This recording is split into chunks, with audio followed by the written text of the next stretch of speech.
So if we're looking for bargains, we have to set our expectations and do due diligence to know the price range that we should be looking for. It's unlikely that you're going to find a first edition William Blake published in 1826 for under £1 on eBay.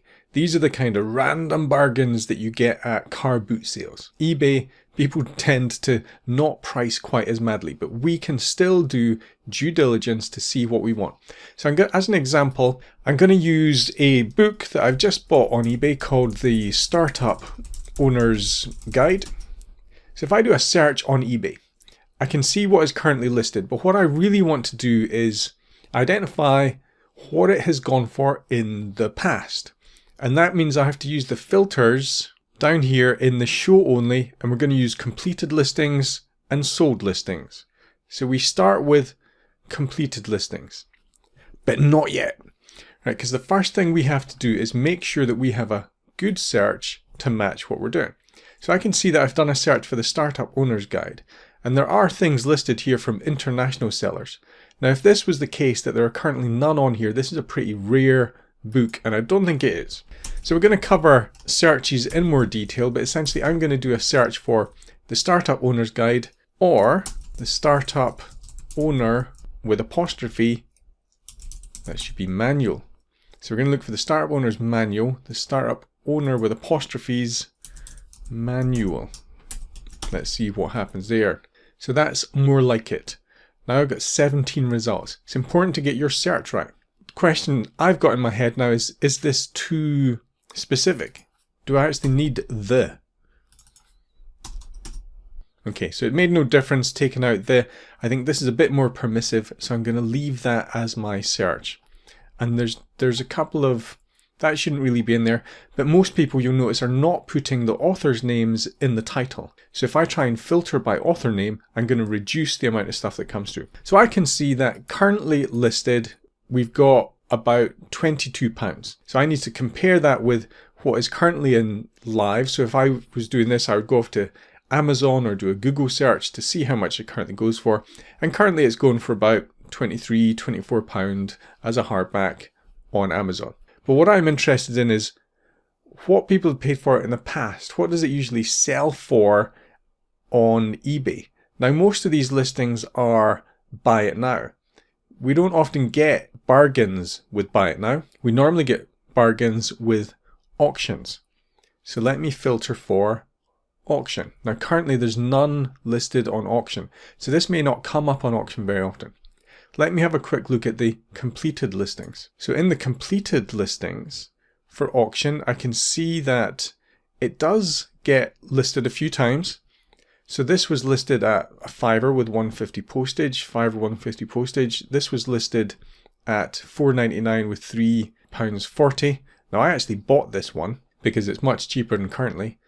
This, I never actually saw this listing.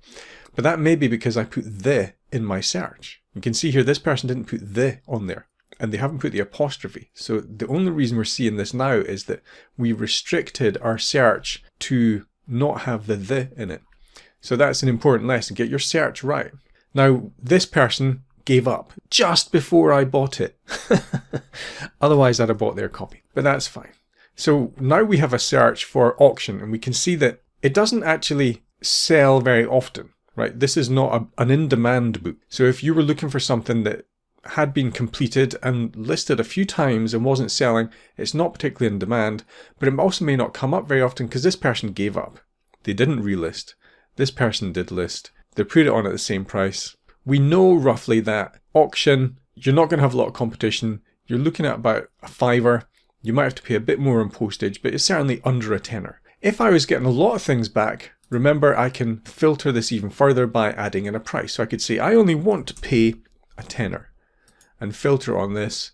And clearly, I'm going to see all the things that are in there. Now, if I've got a lot of results coming back, here I haven't, I could filter on sold to see what it actually goes for. Completed shows me everything that was listed and every auction that was finished. If the price is in green, then it's sold. If the price is in black, then it didn't. If I do sold and only see sold, then I can see the one copy that I bought. And that's pretty much it. That's our due diligence on this. You can use other filters. So you can restrict your filter to just the UK within a few miles of your postcode. You can look at auction, buy it now if you want to, whatever is most suited for your product. For this one, the auction was most suited. Another thing to note is that when we're doing searches for historic pricing and historic selling, we cannot search in the description. So normally up here you have a little search in the description. With historic ones we cannot do that, which means it's more important than ever to get the search right. So when we covered the search, how you build an effective search, that becomes more important. But try to make it not too restrictive, but not overly permissive. This seems like a really good search. I could experiment with this more. I could be even less restrictive than I was and do this. So experiment with the search terms to see that the information coming back is what you want, isn't including too much that is extraneous. But I could filter this to UK and get rid of that. I could do a search like that that would include a whole bunch more stuff and possibly help me narrow in on it. Summary.